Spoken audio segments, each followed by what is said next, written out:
Welcome to the world of real-life applications in mathematics. In this video, we're exploring how mathematical concepts shape the world around us. Today, we'll dive into some practical uses of set theory. Library Book Categorization. Imagine walking into a library. To make locating books easier, libraries often categorize them into sets. For example, let's say set A includes all fiction books, and set B includes non-fiction. The union of these sets, A-B, represents all books in the library. Now, within fiction, we have subsets like historical fiction, which can intersect with themes in set B.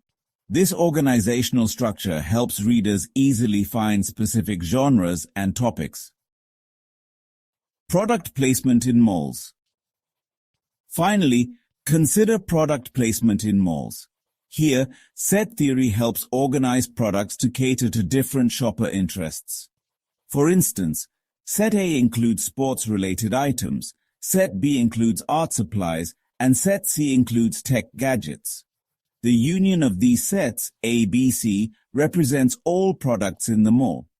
Malls can position items strategically to attract shoppers with multiple preferences.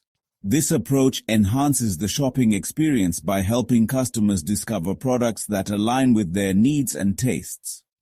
ICAD, where learning is simplified and excellence is celebrated.